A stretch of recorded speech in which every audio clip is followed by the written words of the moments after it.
un saludo especial a todos ustedes, agradecerles por la confianza, por estar afiliados al observatorio, por sacar este espacio para su formación. Realmente lo que vamos a hacer desde el observatorio es justamente entregarles algunas herramientas que hemos identificado que en la práctica son necesarias y que es una necesidad sentida. Y lo mejor de todo este ejercicio que vamos a empezar a hacer el día de hoy con la doctora Yolanda es que yo calculo que el 95% de los eventos que va a tener el observatorio son gratuitos. Al final del semestre se van a certificar, entonces si somos muy juiciosos en los procesos que van a ser más o menos los miércoles, cada 8 o cada 15 días en este mismo horario, a final del semestre ustedes van a poder recibir una certificación.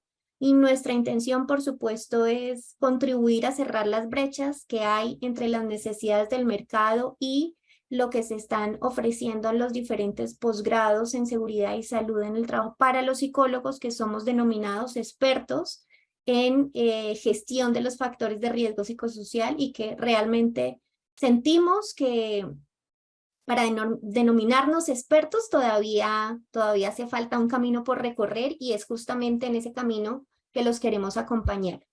Entonces, sin más preámbulos, yo voy a aprovechar para presentar a la doctora Yolanda Sierra, que además de ser cofundadora del observatorio, es también la fundadora de la especialización de psicología organizacional y de la seguridad y salud en el trabajo del bosque, y a quien también le agradezco mucho porque ha sido más que mi mentora, mi amiga.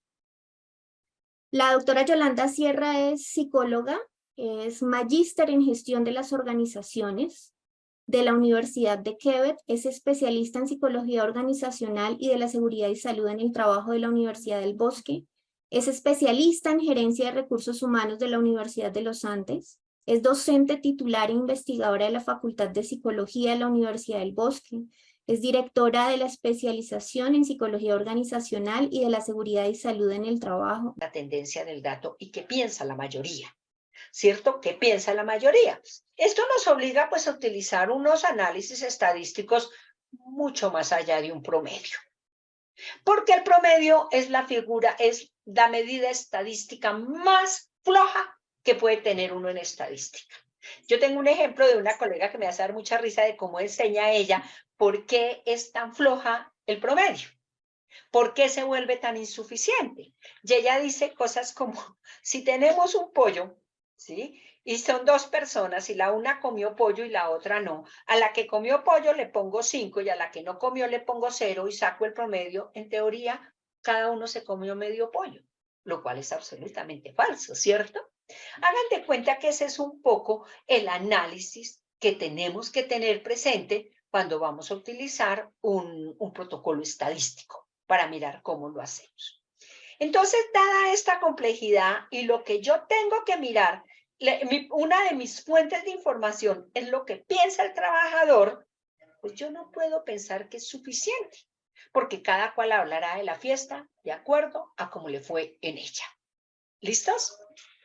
Entonces, ahora miremos qué diferencia hay entre una técnica y un diseño metodológico. Una técnica son diferentes instrumentos. Las guías de análisis de cargo son buenas técnicas para recoger la información del cargo. Los cuestionarios para evaluar percepción, que son los cuestionarios de la batería para mirar la primera fase, pues son técnicas. Son cuestionarios con los cuales usted recoge información. Los métodos objetivos de la ciencia médica, pues esos son técnicas.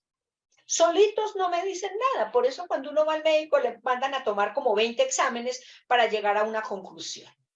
Las técnicas cualitativas como los grupos focales, los análisis de contenido, los diarios de campo, ¿sí? En nuestro caso también un poco los APTs, las entrevistas, pues son técnicas que me sirven para recoger información. Las técnicas proyectivas también son técnicas que para quien las maneja les puede dar una muy buena información.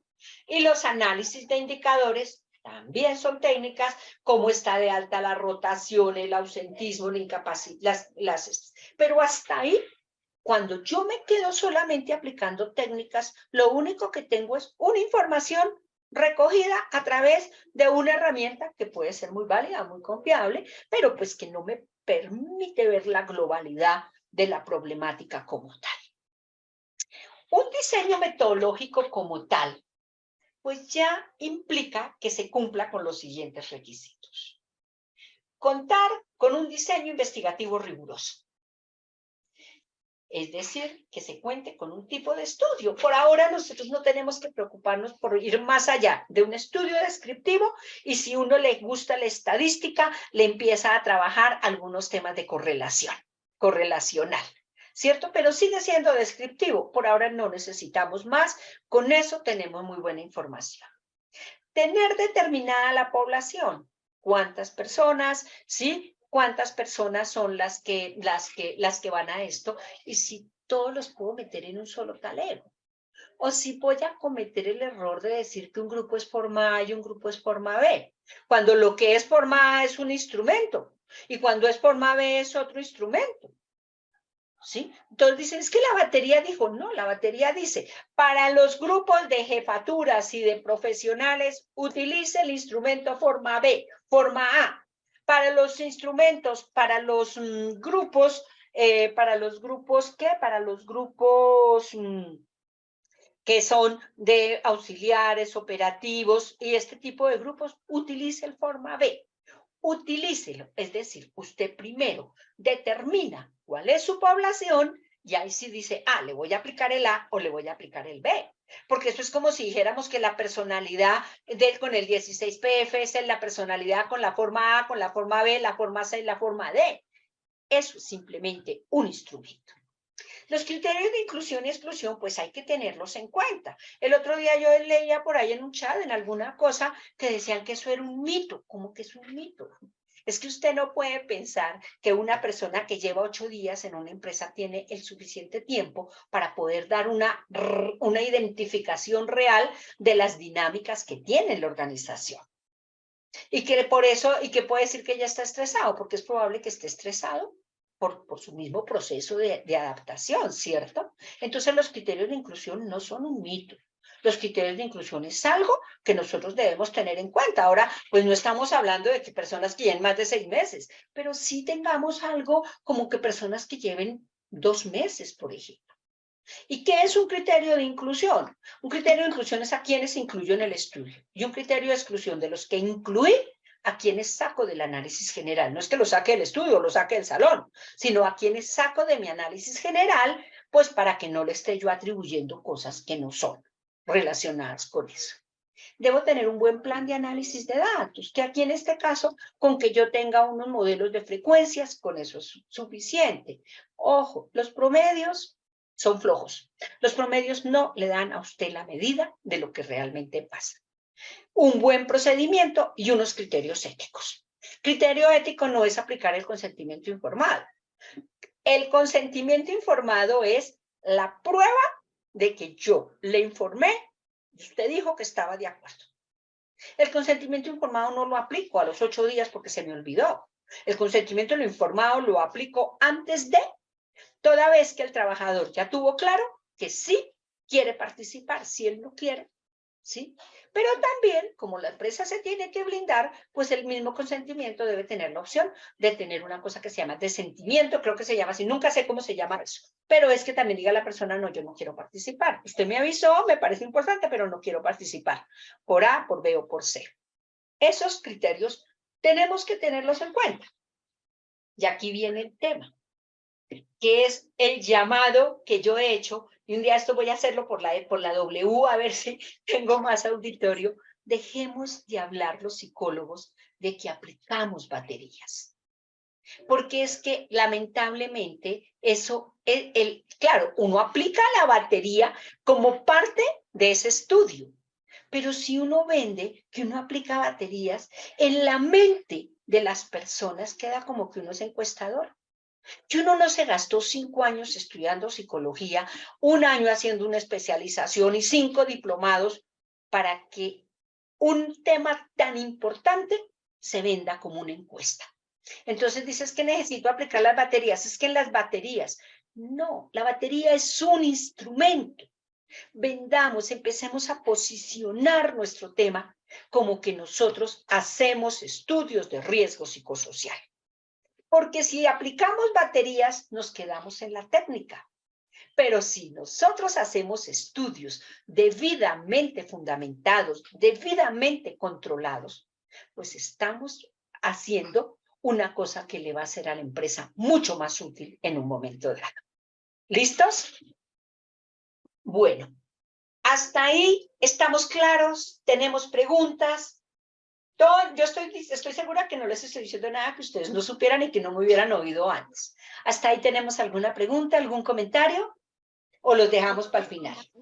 Una preguntita. ¿Cómo Dale. conectas tú estos resultados de la batería de riesgo psicosocial con el protocolo de evaluación de determinantes de origen de evaluación de las enfermedades por estrés? No, Desde ahí tu punto de está. vista, ¿cuál debería ser la conexión? No, es que la conexión es del modelo de lo que mide.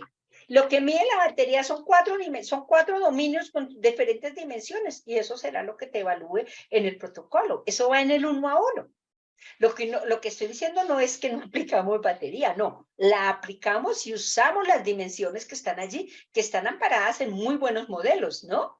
Y eso será lo que en un momento dado siga la línea. Por eso es que el ministerio dice todos tenemos que aplicar el mismo instrumento, porque ese instrumento está alineado al protocolo de calificación. Cuando tú estás en el protocolo de calificación, tú te vas a dar cuenta que ahí están mirando los dominios que nosotros estamos evaluando. ¿Sí? Ahí estamos evaluando eso y no nos estamos saliendo de la norma. No podríamos salirnos de la norma porque nosotros lo que tenemos que tener presente es que nosotros tenemos un modelo. Y ese modelo se basa en unos autores y ese modelo ya determinó e hizo unos instrumentos para evaluar demandas y sus correspondientes dimensiones, para evaluar control porque eso es lo que dice Karasek, para evaluar liderazgo y relaciones, recompensa. Y eso será lo que voy filtrando en términos de esas para sacar un protocolo de calificación y yo puedo decir, sí, definitivamente, esta persona lo que le afectó grandemente fue la exposición a una alta demanda laboral o a un acoso laboral, ¿cierto? Todo eso está alineado. Aquí no lo estamos desconociendo, sino que estamos diciendo, ampliemos el modelo. Ampliemos el modelo para que a las empresas les quede claro cuáles son los casos que tienen que empezar a filtrar, para que no lleguemos a una calificación. ¿Quedó clara la respuesta, Juliet? Con Marta Adriana. O sea, doctora, que si te contratan o si uno lo contratan para hacer evaluaciones de puesto de trabajo basadas en el protocolo de determinantes de origen laboral, las empresas deberían tener previamente aplicada la batería de riesgo psicosocial. Total, hacer porque es que, en los casos en que claro. no? Dime, Martica. ¿Qué hacer en los casos en que no? Desafortunadamente no tienen la aplicación de la batería. Esa es una buena pregunta. Martica, En este momento uno no esperaría que ninguna empresa no la tuviera aplicada. Uno no esperaría.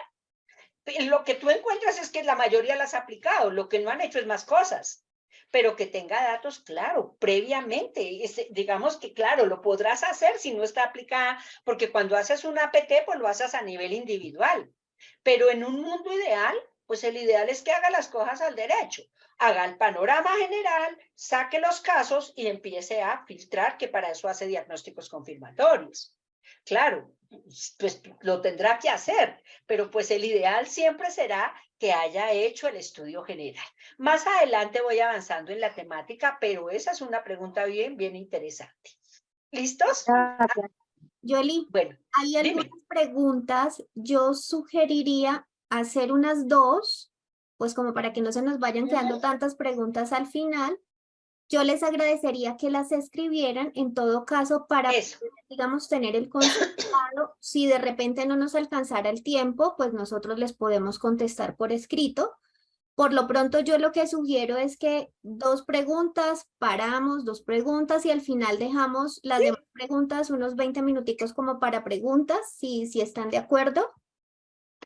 Yo, Bueno, entonces hay una primera pregunta, aparte de la que planteó Martica, y para no dejar ese tema ahí como sobre la mesa, el que planteó Martica del proceso de determinación de origen y qué hacemos si no tenemos la evaluación. Lo que la norma plantea o lo que el protocolo plantea es que yo puedo tener un escenario remedial, que en todo caso no es el escenario ideal, es como lo No es el ideal. ya, ¿y qué hacemos? Aplicar la evaluación de psicosocial individual al trabajador en ese momento, Claro, pero eso tiene unos efectos que nosotros debemos considerar y es que seguramente esa evaluación está sesgada ya por varias razones. Primero, el trabajador ya está enfermo. Segundo, el trabajador puede estar medicado. Tercero, estamos haciendo una evaluación posterior al desarrollo de la patología, pero eso es lo que podemos hacer como remedial. claro. Si no Escenario se ha hecho, Ujú. El escenario ideal es, por supuesto, que contemos con la evaluación individual. Por eso aprovecho solo para hacer una cuñita acá y es que nosotros debemos ser responsables de los informes individuales de los trabajadores cuando hacemos el estudio de riesgo psicosocial. Eso es algo que debemos tener presente. Recuerden que lo debemos custodiar. Tenemos unas obligaciones importantes con esa información. Y esa información puede determinar que a un trabajador le reconozcan una enfermedad como orgullo laboral común. Es decir, claro. no tenerla puede generar un cese. Cierro ahí como para, pues, no extenderme en el tema. Exacto. Bueno, no sé si me lees alguna de las preguntas o continuamos y las dejamos para el final. Voy a leer dos preguntas inicialmente. Hay una pregunta que plantea Juan David Soconio, que dice, ¿qué análisis estadísticos se están usando actualmente por ley y qué análisis estadísticos como forma de enriquecer los estudios actualmente? Mira, no hay un análisis por ley. El análisis estadístico lo tiene que proponer uno. Como estamos hablando de que se hace un diseño metodológico, pues el ideal, el que sí les digo es no usen promedios, que eso no sirve para nada. ¿Sí? Ya descartado y ya de nuestro conocimiento que un promedio no sirve para nada, no da una información real y certera que permita discriminar, usamos un criterio, usamos un análisis de frecuencias, y con un estudio de corte descriptivo y correlacional, para lo cual nos sirven mucho mejor los análisis de frecuencias. Claro, ya plataformas mucho más estructuradas te sacan una cantidad de información, pero eso es más como investigación. De hecho, nosotros en el observatorio, el gran estudio que vamos a hacer a nivel nacional para hacer observatorio, pues usaremos unos análisis estadísticos mucho más estructuradas, de pronto unas ecuaciones estructurales, unos modelos, ¿sí? Mucho más estructurados, pero para el estudio no necesitamos hacer nada más que un análisis bien hecho de frecuencias, ¿no? Y llevar la población a un 100% y cómo se distribuye en términos de porcentaje por valores de riesgo. Ahorita les muestro un ejemplo. ¿Otra preguntita, Angélica?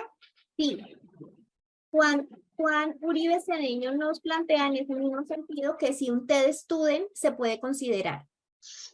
Si uno está haciendo una investigación mucho más estructurada para tener mayor calificación, porque eso te permitirá para mirar cómo están distribuidos los datos y si lo puedes hacer, si fueras a hacer unas evaluaciones más, si fueras a hacer unas evaluaciones más para poder tener más fineza, para poder tener un dato más fino y más certero de la correlación que existe entre la presencia del uno y el otro. Pero de ahí no podemos sacar causalidad. Para poder sacar causalidad nos toca empezar a filtrar y ir de lo cuantitativo muy general, ¿cierto? Que sí, yo podría decir, uso un test para mirar cómo se está distribuyendo la población y poder determinar qué análisis correlacional va a utilizar. Pero pues eso en términos generales ya para estudios más avanzados. Esto aguanta toda la estadística que ustedes le quieran mirar.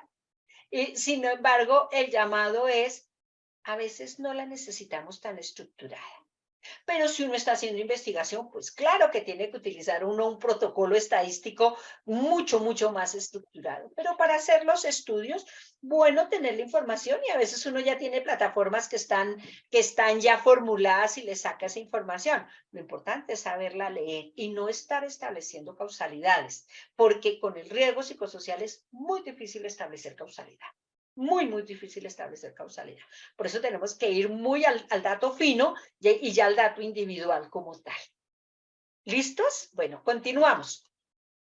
Cuando hablamos de esto, uno dice, bueno, ¿qué es una metodología de la triangulación? Y en eso también a veces encuentro que a veces no tenemos la información muy clara de qué es una metodología de la triangulación. El otro día yo veía un estudio que decía, usamos la metodología de la triangulación porque aplicamos el de estrés, aplicamos el intra y aplicamos el extralaboral. Y yo, eso no es triangular información.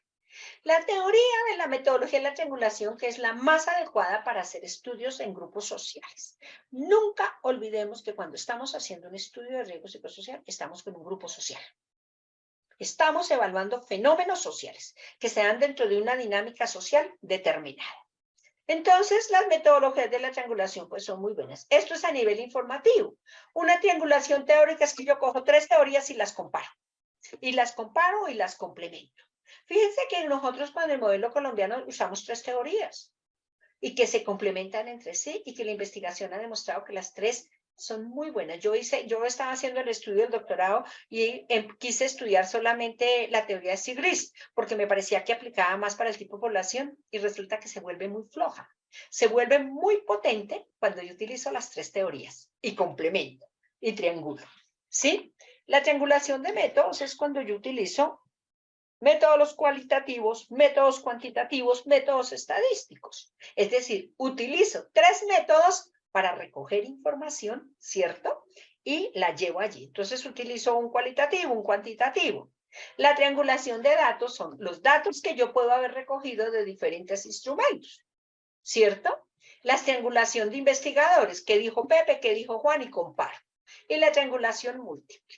Esto realmente no tenemos que enredarnos tanto. Con que nosotros hagamos una buena triangulación, ¿cierto? De datos y de métodos, tenemos muy buena información para sacar un buen estudio.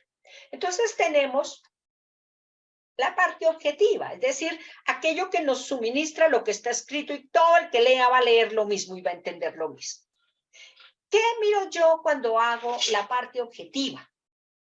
Evalúo cuál es el contexto de la organización, cuáles son las condiciones de la organización, cuánto tiempo lleva formada, que tiene dentro un buen estudio que te da muy buenos elementos. Empiezas a mirar, por ejemplo, todo lo que tiene que ver con la plataforma estratégica, todo lo que tiene que ver dentro de los valores políticas que tiene la empresa, cómo tiene todo lo que tenga que ver con su capital humano. ¿Sí? Y después uno compara una cantidad de cosas. De pronto uno ve unos valores en las empresas de papel, unos valores espectaculares, el respeto, el no sé qué, y resulta que lo que menos se cumple es eso. Entonces, tener esas características de las condiciones de la organización es muy buena información para poder uno hacer análisis realmente buenos. Las condiciones de la tarea. Las condiciones de la tarea es que yo hago un buen análisis ocupacional para poder mirar las características del grupo ocupacional, que ya vamos a mirar a qué nos referimos con grupo ocupacional. ¿Cuáles son los procesos que tienen de gestión humana? Tienen procesos, tienen indicadores, tienen inducción, selección, reclutamiento, evaluación de desempeño, porque cuando uno entrega el informe al final, uno sí tiene que de alguna manera darle algunas hipótesis explicativas a la empresa de por qué le sale tan mal calificado o a qué se debe que le salga tan mal calificado la falta de retroalimentación de desempeño. ¿Sí? Que es una variable que sale bien castigada. Pues porque seguramente la empresa, el programa que tiene de evaluación de desempeño, no es un programa con el alcance que debería tener. No cumple el objetivo que debería tener. Entonces, en esta primera fase, empieza a recoger información de ese tipo de cosas objetivos. Cómo está todo su sistema de seguridad y salud en el trabajo y las condiciones sociodemográficas del grupo como tal. Fíjense que es objetivo, pues porque es la información que está allí, que está escrita en un papel. Entonces ya ahorita miramos cuáles son las fuentes de las cuales uno puede sacar información. Pero si uno saca un buen análisis ocupacional, revisa documentos, hace entrevistas y con el instrumento de la batería, la ficha técnica, ahí ya estamos sacando información de las condiciones sociodemográficas. La otra fuente de información es la que es altamente subjetiva. que la estadística me ayuda a mirar la tendencia y a identificar cuál es la percepción general del grupo. Entonces, aquí miro percepción del trabajador respecto a las condiciones del trabajo, las condiciones de la tarea, el medio ambiente físico, el medio ambiente social, es decir, la batería. La batería en su formato A, formato B, dependiendo del grupo al que se le esté aplicando, ¿cierto? Y también sacar lo que tiene que ver acá sacar acá lo que tiene que ver con las extralaborales. Eso es subjetivo. ¿Por qué es subjetivo? Pues porque viene de lo que el trabajador piensa, de lo que el trabajador cree, de lo que el trabajador considera. Y lo voy objetivizando en la medida que voy sacando. La mayoría piensa que tal cosa. Y los efectos, pues es empezar a comparar esto con los posibles efectos en la salud del trabajador. Que para eso, pues aplicamos en primera instancia el instrumento que hizo el ministerio, que yo sí les sugiero que no digamos que es un instrumento que mide estrés, porque no mide estrés. El estrés no se mide con una prueba de lápiz y papel. ¿Listo? Entonces, me gustaría que fueran anotando allí, primero, que nosotros no hacemos encuestas, que somos psicólogos, hacemos estudios. Segundo, que no existe el grupo forma A y el grupo forma B. Y tercero, que el estrés no se mide con una prueba de lápiz y papel. Que lo que yo hago es identificar nivel de riesgo por presencia de síntomas. Punto. No, con ese instrumento no hago nada más. Pero yo sí puedo establecer ciertas asociaciones. Y en otros casos, que a veces se hace, a veces no, ya cuando estamos en una fase secundaria, pues empezar a mirar si hay presencia de ansiedad, presencia de depresión, más en esta época en salud mental, y comparar con indicadores de ausentismo, incapacidad, rotación. Veo que Sebastián levantó la mano. 2 minutos para tu pregunta y no perderle el hilo que tengo acá. Dale, Sebastián. Gracias, buenas noches, mucho gusto. Mi nombre es Sebastián, yo soy psicólogo. La batería por excelencia no es una pregunta, es un tema de complementación. La batería por excelencia guarda obviamente en su desarrollo y en todo lo que contiene, pues los elementos más allá de básicos, los elementos de manera muy directa para evaluar todo tipo de situaciones que están asociadas al tema laboral, porque inclusive la misma fue creada, desarrollada, pues con miras y en este caso teniendo en cuenta todas las necesidades del trabajador como tal, ¿sí? Y además de sus necesidades, pues toda la información que lleva toda esa parte laboral, ¿de acuerdo? Total. Incluso en la empresa. Entonces, la batería como tal ofrece varias dinámicas, varias alternativas, varias formas de, o sea, no solamente aplicarla, sino también el hecho de interpretarla, ¿sí? Y obviamente nos ayuda como instrumento y como herramienta para identificar situaciones de riesgo, elementos, características, inclusive conductas en la parte trabajadora. Por lo tanto, pues la batería como tal, pues es el ente principal en todo este proceso Es un instrumento poderoso, pero es un instrumento. Es un instrumento poderoso, muy bien hecho con modelos, basado en modelos académicos de alto reconocimiento. En eso tienes absolutamente toda la razón. Pero si no lo complementamos con otros, mejor dicho, la información se queda un poco insuficiente. El llamado es a complementemos esa información.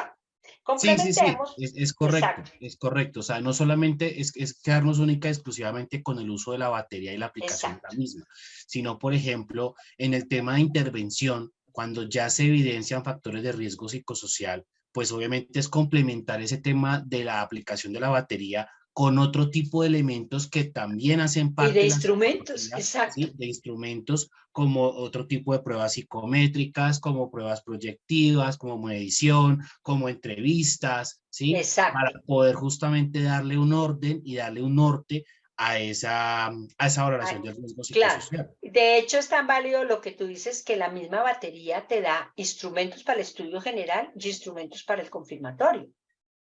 ¿Sí? Es correcto. Entonces, está tan bien hecha que te permite mirar ese tipo de cosas. Ya para el análisis pueda hacer posibles explicaciones más que justificación de a qué se pueden debirar los riesgos, entonces lo complementamos con otro. Por ejemplo, uno no puede decir que un cargo que tenga demanda emocional, pues todos los que tienen médicos, todo lo que son enfermeras, todo lo que son personas de la salud, que atienden personas en condición compleja, pues van a tener alta demanda emocional, les va a salir, porque es propio de su cargo. Entonces, cuando Incluso, uno hace el análisis, entonces uno lo compara y le dice que eso es inherente a su cargo, pero entonces hay que mirar qué es lo que está potenciando, creo que se dice, ese riesgo que es inherente al cargo. Entonces, el hacer un análisis ocupacional del cargo te permitirá complementar ese análisis de información. incluso ya para terminar, doctora Yolanda, este aspecto de lo extralaboral, ¿sí? Y conectado con ese tema de lo intralaboral relacionado con la batería, ¿cuándo se había visto que lo extralaboral, por ejemplo, se tomara en cuenta desde la mirada de la empresa, ¿sí? Y Nunca. inclusive, no solamente desde la mirada de la empresa, sino justamente desde esa visión de ser humano, de humanidad, de la misma entidad como tal, o de la misma empresa como tal, la batería lo hace. La batería no solamente Lo se hace un incluye, acercamiento, sino que lo incluye, lo claro. analiza, lo arroja, o sea, permite verificar cómo es, por ejemplo, muchas conductas, muchos comportamientos desde lo extralaboral, desde cómo el trabajador se identifica con eso extralaboral, por ejemplo, con lo personal, con lo familiar, ¿sí? Fuera de su trabajo, pero que está directamente Claro, relacionado con lo que hace con dentro el del trabajo trabajo, y cómo claro, ese tema extralaboral afecta su desempeño laboral dentro de la empresa. absolutamente. Por ejemplo, Eso era fíjate que todo. es tan Muchas válido lo gracias. que tú dices, que yo he notado, ahorita he notado en algunos estudios que he visto que últimamente los índices más altos de asociación de estrés están más con lo extralaboral que con lo intralaboral. Hay una dimensión de lo extralaboral que siempre puntuaba la más positiva, que eran relaciones familiares. Y yo decía, o esta pregunta quedó mal hecha o aquí estamos diciendo mentiras. Porque todo el mundo, gracias hijita, todo el mundo, nadie calificaba negativamente eso, como que todo el mundo, no, perfecto, en mi casa nadie pelea, en mi casa nadie discute, ¿sí? Y como en los últimos estudios post pandemia, uno sí encuentra cómo ha aumentado como factor de riesgo extralaboral las relaciones extralaborales, las Sí, relaciones es muy familiares. real, es muy Era real. algo que no se veía. Yo siempre decía, ay, Incluso no, ese todo tema de lo eso extralaboral relacionado con pandemia y ya con todo este proceso de es post-pandemia, todo ese tema de las relaciones familiares, inclusive ahí entran las relaciones de pareja y cómo eso afecta al trabajador, al colaborador terriblemente. actualmente, se está haciendo evidente justamente cuando se hacen, por ejemplo, la aplicación de la batería de riesgo psicosocial o se hace la medición del riesgo Absolutamente. psicosocial.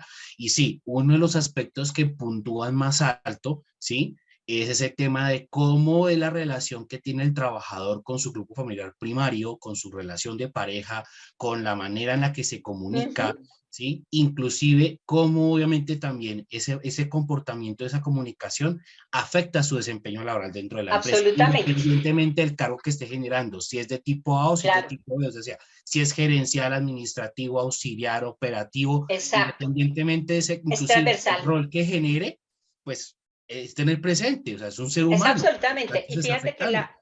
la riqueza con la investigación de esto es empezar a mirar cómo se ha cambiado la tendencia, ¿no?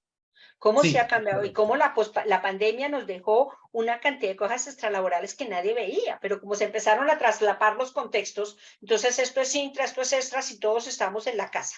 Es bien interesante esos análisis, Sebastián. Muchas gracias por complementar. Con gusto. Bueno, sigamos acá mirando.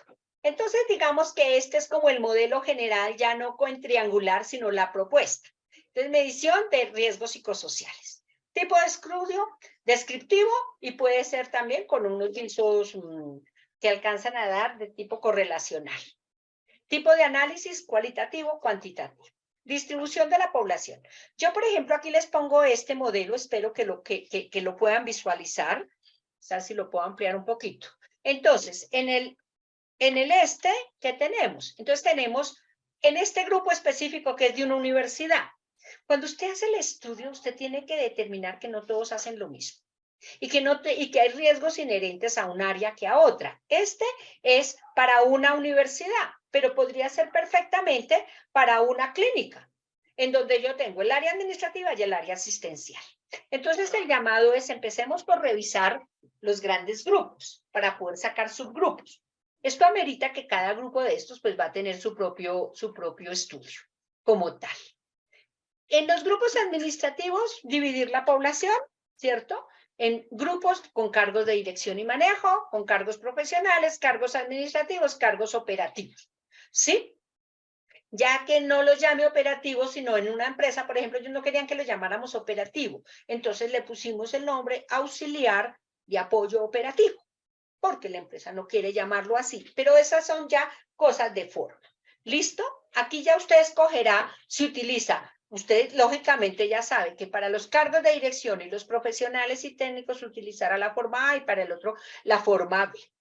Y luego, mira acá, en el otro grupo, de lo que son para esta universidad, profesores con rol administrativo, es decir, que tienen personal a cargo. En una universidad, un decano, un coordinador de un programa, un director de un programa. Tiene personal a cargo y eso le cambia la dinámica a su cargo y a los riesgos psicosociales a los que esté expuesto. Profesores y profesionales con carga administrativa. En una universidad, en una unidad académica, ¿cierto? En una unidad académica, esos profesores con carga administrativa no tienen personas a cargo, pero sí tienen que coordinar procesos, coordinar cosas de educación continuada, pero son docentes.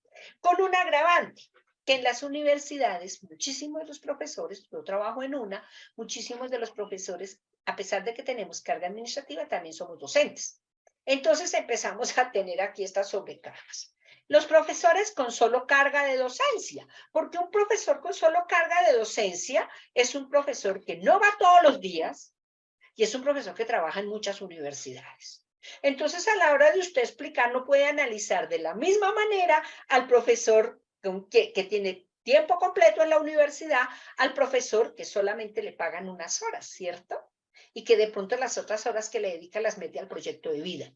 Entonces, eso pues también le marca una dinámica diferente y es altamente probable que estas personas tengan una percepción de sobrecarga altísima cuando de alguna manera está sumando la carga que le da la empresa A, la universidad B y todo lo que implica ser uno por profesor de varias universidades en la misma semana.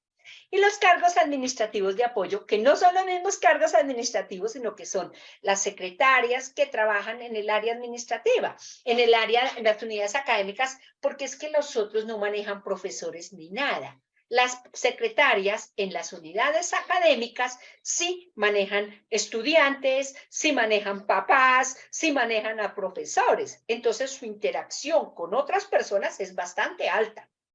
Es bastante alta. Entonces, si yo meto todas las secretarias de la universidad en una sola bolsa, no alcanzo a discriminar posibles efectos. Esa sería una manera de distribuir esto. ¿Listo? Ahora miramos acá la triada metodológica, y aquí es la propuesta, fuentes de información. Para las objetivas, entonces, lo que es el contexto, las condiciones de la organización, las condiciones de la tarea. ¿Cuáles serían los instrumentos a utilizar? Revisión de documentos institucionales, revisión de documentos técnicos, análisis ocupacional, revisión de programas de gestión humana, estudio de las condiciones sociodemográficas, que eso lo saca con los instrumentos, con la ficha técnica de la batería. Y las subjetivas, aplicamos los instrumentos de la batería, que nos van a dar una información muy valiosa para tener con qué comparar.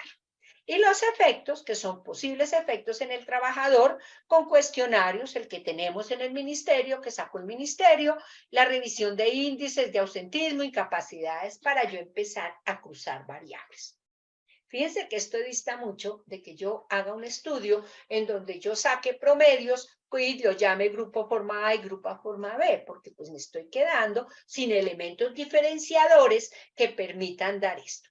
¿Qué me da este nivel de riqueza explicativo? Pues el tener planteado esto como un estudio,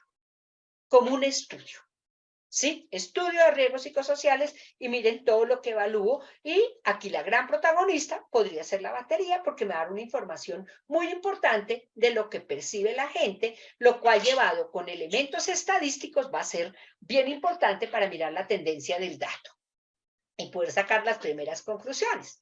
El procedimiento ya lo conocemos. Socializa el estudio, le explica a la gente, recolecta información, aplica consentimiento informado, elabora bases de datos, ¿sí? Elabora, vengan a ver qué le pasó a este, elabora bases de datos, califica los ítems, obtiene el puntaje bruto, transforma el puntaje, compara puntaje transformado con baremos. Eso la batería lo tiene muy bien explicado, muy bien explicado.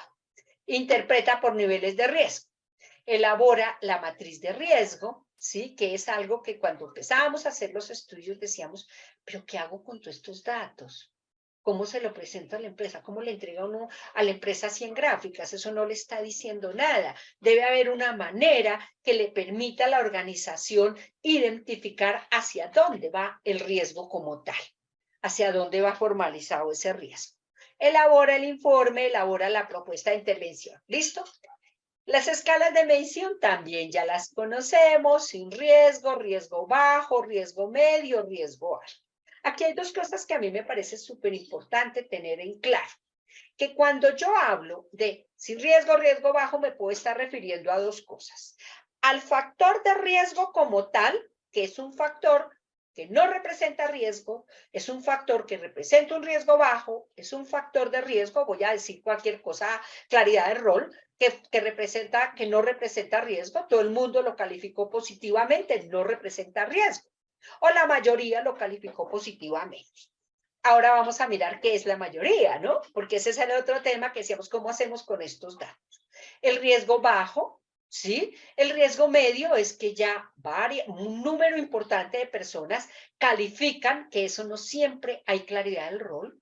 Un riesgo alto, que muchas personas lo califican, y un riesgo muy alto, pues que muchísima gente está diciendo, ¿cierto? Que no hay claridad del rol. Y la otra medida, en la otra escala, es decir, la presencia de sintomatología. Entonces, puede que yo tenga personas que no me presentan sintomatología, su nivel de riesgo por exposición es muy bajo, bajo sin riesgo, y ya me empieza a ir aumentando. La propuesta es siempre tengamos en cuenta el medio, porque en vigilancia epidemiológica hay que tener en cuenta el medio, porque el medio va subiendo. El medio difícilmente se baja. El medio va subiendo, entonces una propuesta para vigilancia epidemiológica, algunos no toman sino alto, muy alto. Aquí ya también es bien importante el criterio de uno como investigador, ¿cierto? ¿Dónde lo debe uno tener allí? Para algunos casos uno lo utiliza entre alto y muy alto, pero para el análisis general de datos yo siempre incluyo el medio y le enseño a mis estudiantes que incluyamos el medio. Con base en esto ya empezamos a sacar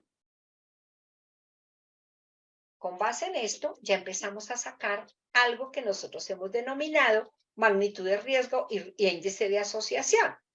¿Qué es la magnitud del riesgo?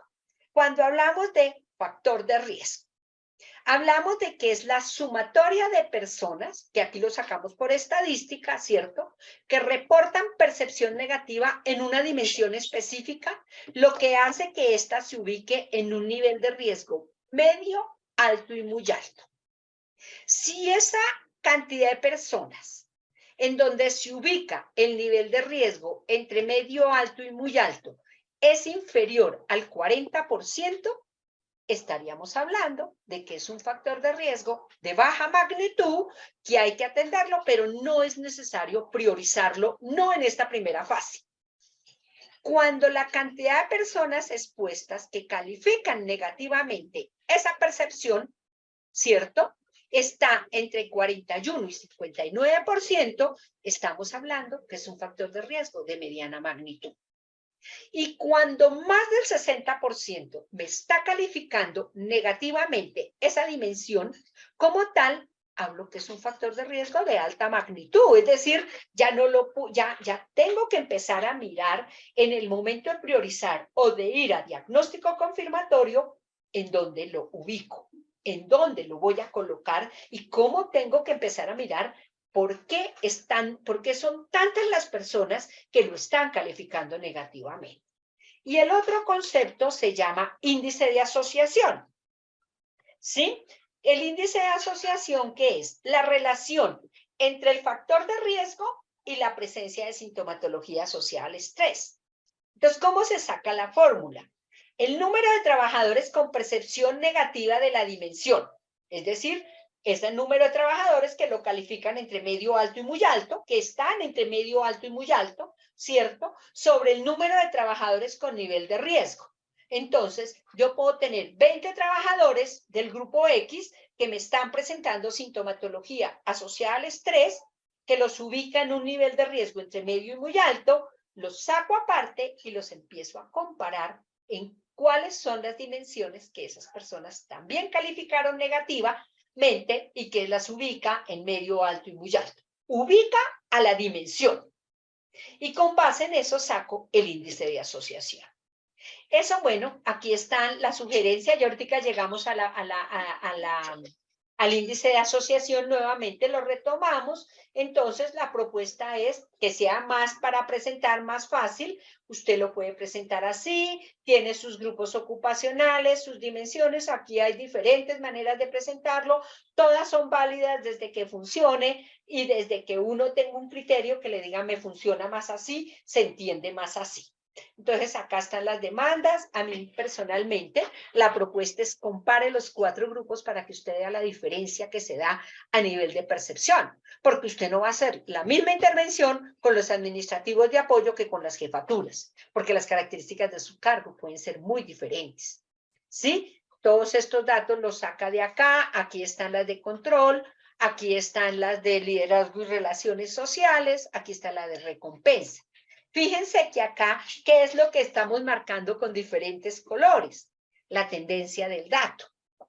Cuando la sumatoria de personas que calificaron negativamente hicieron que esa dimensión se coloque en riesgo medio, alto y muy alto, ¿cierto? El medio no es un comodín que yo lo pongo donde más me conviene. El medio va para arriba. El medio yo personalmente considero, y desde vigilancia epidemiológica, que hay que tenerlo presente, por lo menos en esta primera fase del estudio, ¿cierto? Entonces, fíjense que aquí están en amarillo, rojo porque la mayoría de los datos están con la tendencia del dato más de 40%.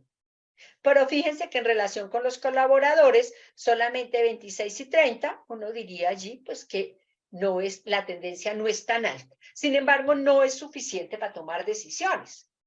Entonces, usted ya lo lleva aquí a la matriz. Mire, aquí en por ejemplo, uno diría que las recompensas derivadas de la pertenencia y del reconocimiento tienen una magnitud muy baja, porque la mayoría lo calificaron negativamente. Es decir, en esta empresa, la gente califica muy negativamente, la mayoría de estas, y no todos los grupos, pero esta las califica positivamente, es decir, tiene una percepción de que, si nos vamos al modelo que originó esta dimensión, de que lo que recibe por lo que hace justifica el esfuerzo, para la mayoría de los casos. Lógicamente, allá hay otros casos, que no es que los estemos desestimando, pero es una buena medida, de alguna manera. Y aquí volvemos al y aquí está la matriz de riesgo. En la matriz de riesgo, ¿qué tenemos? A la derecha, los dominios, a la izquierda, las dimensiones y el número. Entonces, en la parte de arriba tenemos el número de personas que estuvieron en el estudio. 433, de las cuales 236 me presentan sintomatología asociada al estrés. Y luego están los 4 grupos ocupacionales y cómo está distribuido esos 433 trabajadores y esos 236. Entonces tengo jefaturas de ese grupo. 47 personas tenían cargo de jefatura y 21 presentaban sintomatología asociada al estrés. De los profesionales técnicos, 89, 37 presentaban sintomatología. Es número directo. Auxiliar administrativo eran 123, 76 presentan sintomatología, y operarios de 174, 102 presentan sintomatología. La magnitud del riesgo ¿Cuáles son los datos que van acá? La sumatoria de de las calificaciones que hace que esa dimensión esté entre medio, alto y muy alto.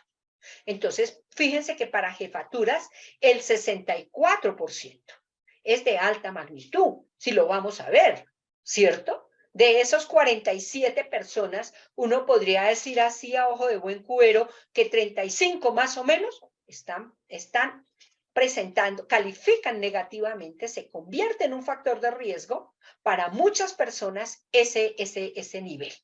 ¿Sí? Las demandas emocionales es más bajito, porque si seguimos la medida que tomamos como referente, pues son más poquitas personas, iría como de mediana magnitud. Mientras que fíjense que los verdes, aquí ¿cuáles son los que coloca uno en esta matriz? Los que en el estudio les resultaron,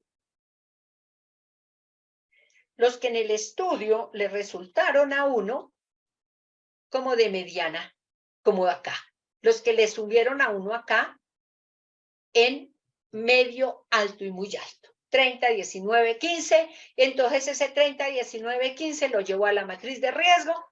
Y en la matriz de riesgo usted le entrega esto a la empresa y el 64%. Eso es alta magnitud. Es decir, son muchas las personas expuestas. El 64%, el 61% en profesionales técnicos, mientras que fíjense que para el auxiliar administrativo eso no es un factor de riesgo de alta magnitud, solo el 39%. No lo estoy desestimando, habrá que tener acciones, pero como la empresa tiene que priorizar, pues tendría que priorizar acciones en lo que visualiza como donde más alta está la cantidad de expuestos. Y el índice de asociación, ¿qué significa? Que de 21 personas que presentan sintomatología asociada al estrés, porque acuérdese que saca uno solamente, los que presentan sintomatología, el 70% también calificó negativamente las demandas ambientales.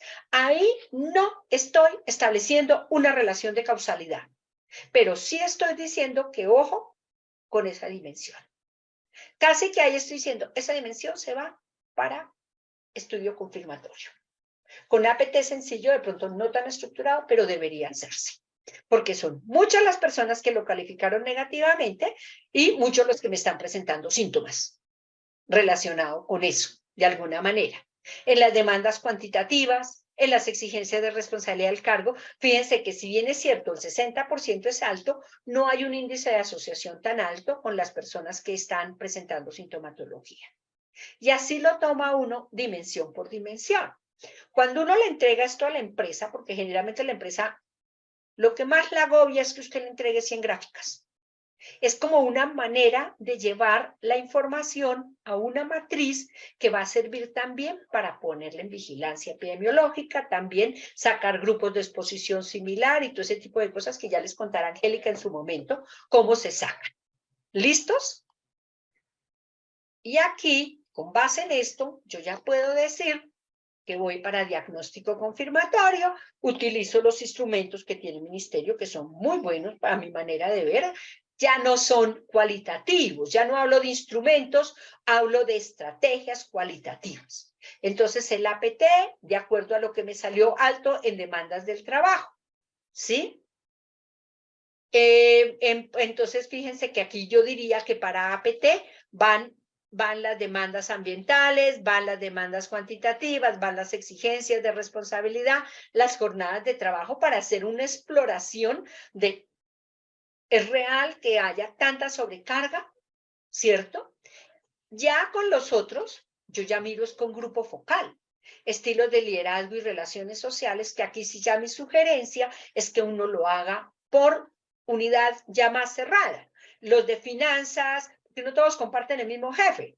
Entonces, para poder uno mirar dónde está el foco y poder entrar más en detalle, ¿cierto? Y para mirar lo otro, las entrevistas individuales. Pero yo personalmente considero que las entrevistas individuales son una fuente de información poderosa que no se puede limitar a que yo mire lo que me dice la batería, ¿cierto? Que me dice que mire, que la persona me diga cómo percibe el control de autonomía, la oportunidad para el uso de desarrollo, eso es importante. Pero si yo tengo un trabajador ahí, yo de una vez puedo sacar en mi entrevista información que va para poder tener acciones concretas, ¿cierto? Sobre cuál es su percepción sobre sus condiciones de salud física y mental, cuáles son sus estrategias de afrontamiento, cuáles son sus repertorios conductuales, cómo están conformadas sus redes de apoyo social, cómo está conformado su proyecto de vida, cómo son sus estilos de vida y trabajo saludables, ¿sí? Y luego eso me permitirá tener a mí una información súper valiosa para poder mirar. Primero, vulnerabilidad, antecedentes de salud física y mental, recursos emocionales con que cuenta, factores de protección, percepción frente al riesgo, actitud frente al riesgo y comportamiento de riesgo. Hay que ser muy cuidadosos con esta información, no vais a que terminemos volviendo al trabajador responsable de una situación, porque una cosa es que yo sea vulnerable y otra cosa es que yo sea responsable. Entonces uno dice, sí, ¿qué lo hace uno más vulnerable frente al maltrato? Pues que uno no tenga buenos recursos emocionales y que uno no tenga buenos repertorios conductuales para que también confronte y también lo sepa hacer. Eso no lo hará uno culpable del acoso, pero sí lo hace más vulnerable en un momento dado. Y con base en esto, uno podría complementar para hacer tamizajes de salud mental en esta época que son tan importantes, ¿sí? Aplicando unos cuestionarios sencillos. Hay un cuestionario clínico que se llama CTC, una prueba de ansiedad, una prueba de depresión. Y con eso uno hace un tamizaje de salud mental. Fíjense que aquí la llamada no está haciendo a que usted se lo aplique a todos, sino a las personas que le presentan sintomatología social estrés, porque es más irresponsable saber que tengo gente con sintomatología, con altos niveles de sintomatología y no hacer nada. O empezar a dictar talleres y talleres sobre la importancia de ser feliz, sobre la importancia. Eso servirá como una fase de promoción general. Pero para poder yo determinar, cojo todos los que están sintomáticos y determino si son casos de sospecha de caso, porque también puedo ir mirando ahí y entonces ahí sigo a dónde van, a dónde refiero, a dónde los mando, porque yo como empresa no hago intervención, pero sí puedo tenerlos y hacer vigilancia epidemiológica. Alguien decía un día, pero es que en riesgo psicosocial se justifica hacer vigilancia epidemiológica. Pues claro que se justifica. O si no, ¿para qué medimos? ¿De qué me sirve saber que tengo en este caso 21 personas? Es decir, que de 47 personas tengo más o menos el 40% de personas con presencia de sintomatología en los jefes si no voy a hacer nada. Si ni siquiera voy a mirar si realmente están con estrés o ese día estaban más cansados que de costumbre o si tienen una situación familiar que sea la que los tiene en esa situación.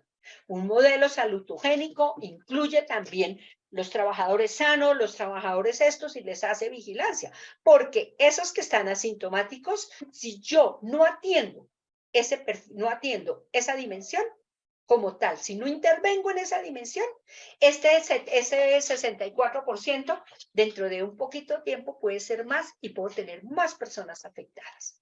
Entonces, en esta fase, que es en la que casi nunca se hace, tenemos que ser más estrictos para que la empresa le sirva una información, le vamos dando una información más depurada que le va sirviendo como tal. El modelo general es este, yo lo puse en un cuadro, este es el modelo colombiano y es propuesta, ¿sí? Yo simplemente lo que hice fue como organizarlo en una sola cosa y dice, mire, hablemos del sistema de gestión integral de los factores psicosociales. ¿Cómo se debería llamar el programa? Programa de bienestar psicosocial y de calidad de vida. No un programa de riesgos psicosociales, sino ¿sí? Un programa de bienestar psicosocial, porque partimos que los factores psicosociales están directamente relacionados con el bienestar psicosocial y la calidad de vida. Generamos una política, que se tenga una política y no perder de vista que esto es responsabilidad tanto del área de gestión de la salud y la seguridad del trabajo como del área de gestión de talento humano. Los responsables, que es algo que uno nota mucho, ¿no? Con respecto a eso en un trabajo que estamos haciendo desde el observatorio, y es que a muchísimos profesionales que son los que van a manejar el sistema de gestión de seguridad y salud en el trabajo, no les enseñan lo de riesgo psicosocial. No se los enseñan porque a ellos no les toca. ¿Cómo que no les toca? Si es que el factor de riesgo psicosocial es un riesgo más y es responsabilidad, su manejo y control del que maneja el sistema de gestión de seguridad y salud en el trabajo, que trabaja para su control con gestión del talento humano. Pero la responsabilidad primaria recae en gestión de la salud y la seguridad en el trabajo. Y como yo digo cuando dicto en una maestría, digo yo, entonces si usted no sabe de esto, ¿cómo lo controla? Cualquiera viene y le dice cualquier cosa y usted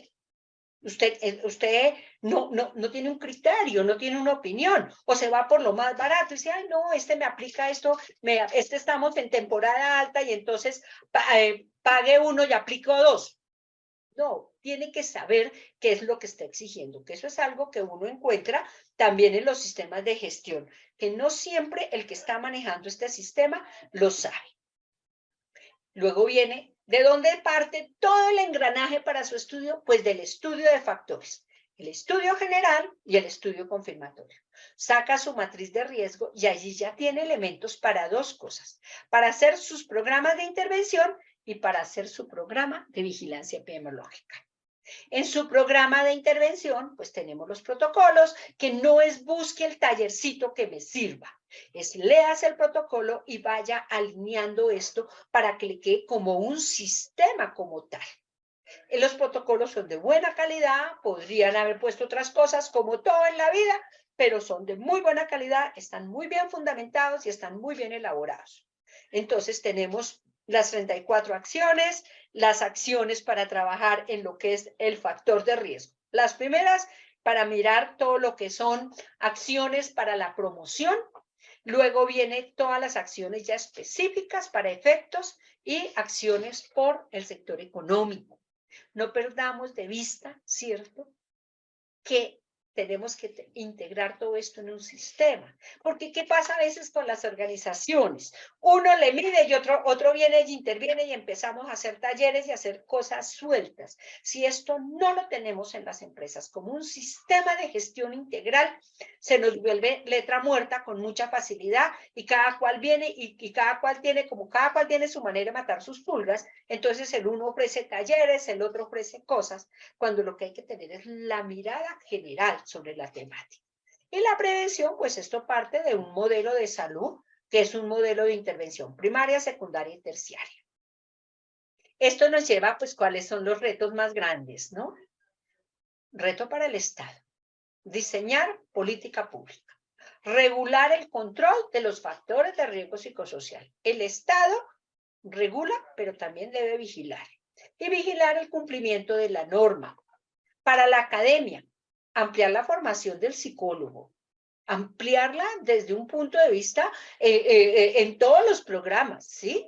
Ampliar la información, cerrar la brecha Estado, academia, empresa, porque generamos política pública, esa política pública se generó con investigación, de dónde salió, qué papel juega la academia, para quién forma la academia, le llega esa información a la empresa. Fíjense que en la academia se privilegia mucho y con ciencias privilegia mucho es la investigación publicada en revistas extranjeras con nuevos desarrollos. Y los desarrollos para la población nuestra, ¿a quién le llegan? ¿Cómo le llegan? ¿Sí? Entonces, la academia privilegia y premia las investigaciones que usted hace en doctorados para el exterior. ¿Dónde las publica en Colombia? ¿Cómo le llega a la empresa? ¿Cómo le llega al que está allí trabajando con las uñas, tratando de sacar adelante, si no cierra esa brecha? Fortalecer la investigación, porque la academia tiene que fortalecer la investigación y visibilizar los resultados de la investigación a desarrollo legal. Y nosotros los profesionales, empoderarnos aún más de nuestro papel. Formación y actualización permanentes. Un día tenemos por ahí un curso, lo estábamos promocionando y algunas personas contestaron, ¿para qué se siguen formando para lo que pagan? Pues, chinos, a uno le pagan de acuerdo a lo que ofrece. Entonces también uno tiene sus nichos de mercado y los nichos que queremos todos son nichos que verdaderamente vean la utilidad de nuestros servicios, ¿cierto? Realizar estudios e intervenciones con criterio investigativo, realizar mediciones y evaluaciones con criterios válidos y confiables, diseñar estrategias de intervención involucrando la organización, los grupos y los individuos, y algo súper importante, el ejercicio ético y transparente de la profesión.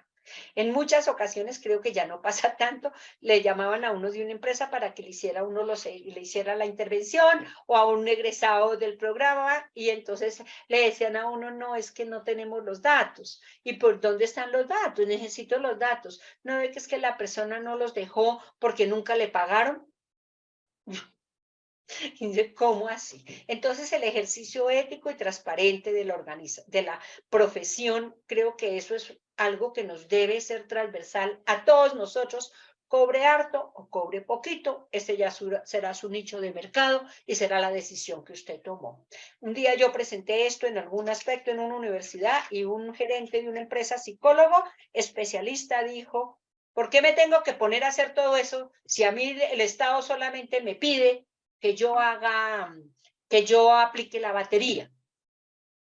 Yo le dije, el Estado no le pide que solamente aplique la batería, el Estado le pide que usted haga un estudio. Le dije, pero pues si usted está haciendo una maestría, creería yo que usted la está haciendo para ir más allá, que es la razón de ser del tema, como tal. Y muchas gracias. Aquí quedó abierta. Tengo mucho más para contarles, pero Angélica no me quiso dar más tiempo. No, mentiras. En la batería, en el observatorio, nosotros tenemos 3 proyectos FARO, bueno, 4 proyectos FARO. Este año queremos sacar el proyecto relacionado con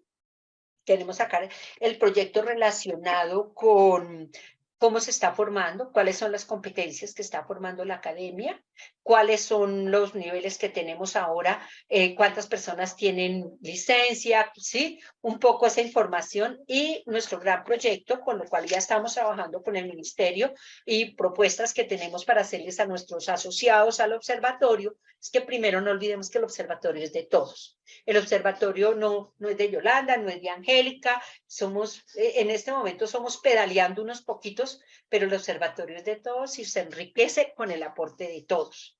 Ya estamos mirando convenios, ya estamos, porque sí queremos hacer un gran estudio nacional de los últimos años con información fresca, actual, para poder mirar por sectores de la economía, para poder mirar por grupos ocupacionales, para proponer de pronto sacar protocolos para las TICs, así como se sacó un protocolo para lo que es salud, transporte, sacar protocolos para las TICs. ¿Cómo se complementa? Que algo que decía Sebastián es, ¿cómo complemento mi estudio? No me quedo con los mínimos, sino que tengo que complementar, porque la teoría me dice que de pronto no es suficiente la información que yo tengo que mirar si hay burnout, tengo que mirar si hay fatiga. Eso era como lo que quería compartir con ustedes, y nos queda tiempito para preguntas. Y está muchas Sebastián. gracias. Sebastián está levantando la mano, y ahí yo veo en el chat 81 comentarios. Tengo varias preguntas acá, Me pero pues gustaría que primero, Sebastián está levantando la mano, Angélica, si te parece. sí. Dale, Sebastián. Gracias nuevamente, doctora Yolanda y doctora Angélica. Realmente la misión del observatorio es muy importante ahora que ya está creada, porque realmente hay mucho trabajo. Por ahí vi que un colega publicó en el chat que si, por ejemplo, ya se está haciendo algún trabajo de la mano con el Ministerio de Protección o con el Ministerio de Trabajo para la actualización de la batería de riesgo psicosocial. Ya llevamos más de 10 años que la batería no se actualiza, ya pasamos inclusive por un tema de pandemia que también fue producto de afectación para empresas, de quiebra para muchas, cierre a nivel de riesgo psicosocial, pues obviamente todavía sigue generándose un tema de afectación, y sería interesante que pues, desde el observatorio se hiciera también esa solicitud al ministerio, o que ya se hiciera como una especie de trabajo de sondeo, se empezase como un sondeo a nivel nacional para actualizar la batería, y no solamente para actualizar la batería, sino para actualizar los protocolos, para actualizar justamente, inclusive si es de actualizar también los formatos, también sería pertinente actualizar inclusive el proceso de desempeño de los profesionales en psicología, especialistas en seguridad y salud en el trabajo, y en ese orden de ideas, pues que también se hiciera como un trabajo mancomunado con las secretarías de salud, que son las entidades encargadas actualmente de la emisión de la licencia en seguridad y salud en el trabajo, y cómo se está haciendo ese proceso, o sea, que haya inclusive mucho más claridad en este proceso de emisión de las licencias, porque muchos de pronto tienen aún todavía como, digamos, aspectos de confusión asociados a esa emisión de licencias, inclusive, donde se supone que, para mi criterio, la entidad que debería ser encargada de emitir ese tipo de licencias no sería ni siquiera Secretaría de Salud, sino el mismo Colegio Colombiano de Psicólogos, que es la entidad que avala justamente el ejercicio profesional del psicólogo en Colombia, pero pues lastimosamente el COLSIP, digamos como, no sé si es por tema de limitación política o gremial, no sé, no lo hace, sino que toca remitirse directamente a la Secretaría de Salud para que Secretaría de Salud, bien sea departamental, o sea, por la gobernación de Cundinamarca, o en este caso de la distrital, que es la de Bogotá, pues haga todo este proceso. Y los tiempos inclusive, porque muchas veces la gente, o sea, psicólogos se gradúan, o no solamente psicólogos, sino administradores, médicos, enfermeros, ¿sí? Se gradúan y pues toca esperar un tiempo bastante prudente, más o menos un mes y pico, para poder obtener la licencia. Entonces sí sería Esa es interesante una, que del observatorio se hiciera todo este trabajo de verificación, de gestión justamente con el ministerio, con las secretarías de salud, con la academia, o sea, con las universidades que tienen, en este caso, las especializaciones o los posgrados en seguridad y salud en el trabajo, y en este caso, pues, y hacer un seguimiento también en ese tema de la academia, inclusive, total, como usted lo decía ahorita, total. doctora Yolanda, el tema de investigación es vital para poder aterrizarlo entre la academia, entre las universidades o instituciones de educación superior y las empresas como tal. Muchas gracias. Está diciendo las palabras mágicas, que es a lo que le estamos apuntando más, ¿no? El observatorio tiene que ser un promotor de política pública y de revisar ese tipo de cosas. Y fíjate que eso de quién debería emitir las licencias de otras profesiones las emiten los colegios. Aquí el colegio ahora, hace 2 años que empezamos a trabajar por esto, se dio la posibilidad y se está mirando, nos llamó para decir, bueno, queremos el observatorio. Yo venía tocando esas puertas hacía mucho rato y un día me pararon bolas. Y con Angélica veníamos trabajando y yo le dije, China, usted en esto tiene más energía, le ha estudiado más al tema, yo le ayudo. Yo le ayudo, yo le hago ruido, pero sí, el observatorio es para todo eso y la función es esa. Ya está creado, ya estamos dando pasitos, entonces ahí vamos como con esa idea. ¿Listos? ¿Teníamos algunas otras preguntas allí?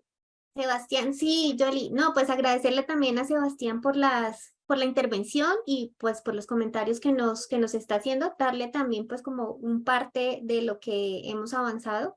Estamos en conversaciones con diferentes entidades, incluida por supuesto el Ministerio de Trabajo. Nuestra intención y tenemos toda la disposición para poder trabajar de manera conjunta y unir esfuerzos. Ese es lo que nosotros queremos, es la intención.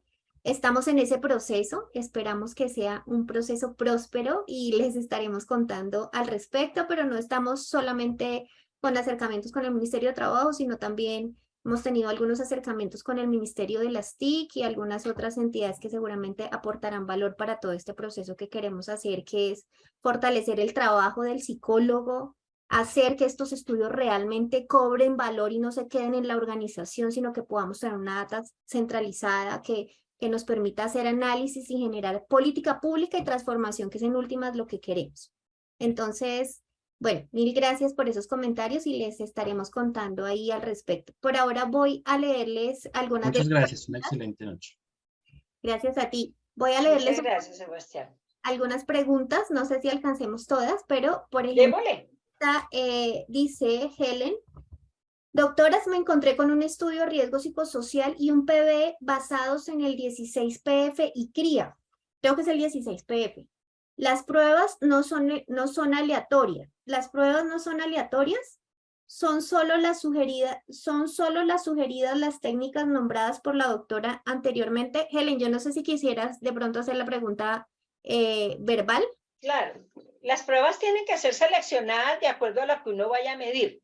Por ejemplo, a veces van a medir cuando hacen el estudio umbilical un MMPI. Pues eso es una prueba clínica que busca indicador clínico y será muy válida si están en un proceso de calificación. Pero pues en un proceso primario, un MMPI es muy arriesgado. Es muy arriesgado y hasta irresponsable aplicarlo, porque termino en el MMPI nadie sale sin un rayón.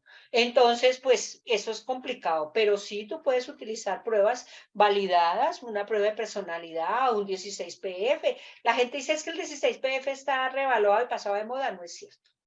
Esa es una prueba que sigue teniendo buenos niveles de validez, pero hay muchas otras que se pueden evaluar. Lo importante es que uno deba tener claro qué prueba utiliza y para qué la quiere. Creo que está muy relacionado con eso. No sé si será la pregunta, Helen. Sí, Doc, lo que pasa es que, bueno, ellas no hicieron el estudio, sino hicieron en base a estas dos pruebas resultados del riesgo psicosocial de la empresa. No, pero o sea, imagínate, no, pero, eso no. fue lo que ellas entregaron y muy curioso y bastante inoportuno porque no solamente vi que fue una profesional, sino fueron dos. Una entregó los resultados del riesgo psicosocial de la empresa con estas dos pruebas y la otra hizo el programa de vigilancia basado en la entrega anterior. Entonces, la señorita encargada del sistema de seguridad y salud en el trabajo me dijo que, pues que ella me dejaba ver el programa epidemiológico, no ese, para ver si yo podía, vamos a ver cómo me salen a mí los resultados. Entonces, lo que creo poder hacer es que puedo como correlacionar quizás si sale un riesgo alto y digamos que los empleados que puedan puntuar el riesgo y comparar el resultado de lo que ellas hicieron y eso me serviría digamos, para hacer como, o sea, para ir complementando como un estudio individual. ¿Sí se podría así, doctora? Como ya se adelantaron en esas pruebas, o no, es mejor omitirlas No, y de pero es pronto que, tratar de, o sea, es que eso está mal. Sí. pues es que partamos Es de que aterrador. yo no sé si entiendo bien lo que tú estás diciendo. Me preocupa Sí. que tú digas que estás haciendo un estudio aplicando, Lo hicieron, Doc. Lo hicieron en el 2018 con esas dos y no pruebas. No, aplicaron, pero no aplicaron los no, instrumentos de la batería. no, Eso no señora, no lo sirve para nada. aplicaron. Yo Ah, creo que bueno, no sí. tengo que darle muchas vueltas para decirte que eso no sirve para Sí, nada. no, Además, sí, así sirviera para algo, está muy viejo. Entonces, pues hay sí, que volverlo a hacer y hacerlo bien. sí, Doc, es que eso fue como tan impertinente. Entonces yo me pregunté, ¿será que yo podría coger cualquier cuestionario, sino que yo hice la pregunta hace rato y tú ya respondiste esto en la diapositiva donde nos dijiste, depende de las dimensiones, los dominios, pues usemos este tipo de pruebas, ¿sí? Entonces ya la respuesta estaba, es que esa pregunta la hice hace rato. Ah, bueno. Pero bueno, pues todo Bueno, estaba está muy mal, sí, bien. Doc. Muchas gracias, bueno, muy amables. Perfecto. Bien, bueno. Aquí hay otra, Juan Uribe, que tiene la manito levantada ahora. Dice, los instrumentos de seguridad psicológica me pueden apoyar esta parte. Juan, tienes la manito levantada. No sé si aprovechas y intervienes. Muy buenas noches. Primero, muchas gracias por su tiempo. Precisamente nos tomamos, pues digamos, es tiempo valioso también para algunos de familia, en fin. Pero bueno, muchas gracias por compartir ese conocimiento y por el esfuerzo que vienen realizando. Dos cosas. Una con mi pregunta es, pues yo de hecho estuve apoyando, mi esposa también es psicóloga y especialista en seguridad y salud en el trabajo, y ella bueno, y utilizó un instrumento que era para evaluar la seguridad psicológica, ¿sí? Era como la variable que utilizaron. Y entonces, pues ahora que usted hablaba de apoyarnos de otros instrumentos, pues ese es más como una autopercepción del empleado. No sé si pueda servir como una herramienta para hacer esto de la triangulación de la información. Pero es que la triangulación la haces con información objetiva, que es buscando documentos, haciendo análisis ocupacional, haciendo esto, y con la parte subjetiva, que es lo que te da la batería. La propuesta que hacemos es que en diagnóstico confirmatorio utilicemos otras pruebas como una prueba para mirar ansiedad, sobre todo con los que ya te marcaron con alto nivel de riesgo. con alto nivel por presencia de sintomatología. No digamos que porque están estresados, porque eso no lo sabemos, ¿sí? Sino por presencia de sintomatología. Entonces, ahí los otros instrumentos los usas para complementar diagnóstico. Para complementar Sí. diagnóstico como una prueba de ansiedad, una prueba de esto, sacar una prueba de personalidad, pues es como para tener una información que le sirva a la empresa, que de hecho la debería tener desde el mismo proceso de selección. Pero es un Sí, poco a entiendo. esas las pruebas que nos referíamos, ¿no?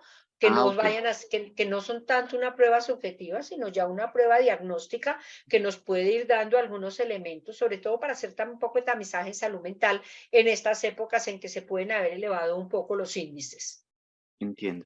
Y bueno, finalmente algo, sí me gustaría participar un poco más pues, de este proceso. Sé que están iniciando y cuando se inicia todo proyecto, pues hay muchas cosas que hacer. Entonces, pues sí me gustaría que con Claro que gusto me sí. tuvieran en cuenta. Bienvenido. Claro, claro que sí, bienvenido. Una de las cosas que queremos hacer, que queremos montarlo, pero es que estamos ahí arrancando, es hacer una cosa que se llama pregúntale al observatorio, porque a veces a mí como docente, que tengo tantos egresados, o Angélica, me hacen muchas preguntas técnicas. Entonces, bueno, habrá unas que yo las puedo contestar o si no, yo las remito al profesor. Pero ¿qué? Pero sí tener uno también que el observatorio nos sirva para aclarar unas dudas respecto a eso. Entonces ya nos encargaríamos de buscar un experto que le dé la respuesta desde lo legal. Esto hay que mirarlo desde lo legal, lo procedimental, lo técnico, lo teórico. Entonces todo ese tipo de cosas es la idea. La idea, y pues como les volvemos y les decimos, el observatorio es de todos. Eso no puede ser solamente de nosotros. Todas las asociaciones que existen, que hay unas muy buenas, muy robustas, pues la idea es que participen de esto también. Aquí hay un comentario que me parece muy valioso, que dice que a veces los profesionales dicen, es que la empresa me dijo que hiciera eso. No, es que el que se supone que el experto es usted. Usted es a veces en una empresa yo le decía, no me diga la proveedora, sí, soy su consultora, porque es que el proveedor es el que te lleva cosas, sí, ahí le traje el papel, sino que uno sí debe ser un consultor y uno es el que asesora a la empresa y decirle por qué la manera como lo está planteando no es la adecuada. Ese es un comentario que me parece muy valioso, que nosotros no podemos, que nos jueguen a eso. Listo. Bueno, No voy a sé, hacer Angélica.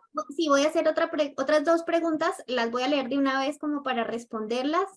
Sandrita, que tiene la mano levantada, y cerramos la sesión porque no queremos quitarles más tiempo. Aprovecho antes de leer las preguntas para contarles que desde el observatorio tenemos un ciclo de actividades de este tipo que son gratuitas, que son los miércoles generalmente en este mismo horario, y que al final del semestre a las personas que hayan participado al menos en el 80% de estos cursos libres, que son, como lo mencioné, son gratuitos, se les va a entregar la certificación. Todo esto es porque queremos ayudar, por supuesto, a cerrar brechas, y además porque también le estamos apuntando un tema particular, y es que la data que nosotros recojamos en el observatorio de evaluación de factores de riesgo psicosocial sea confiable. Entonces, para eso necesitamos que todos tengamos como la misma información y el mismo enfoque.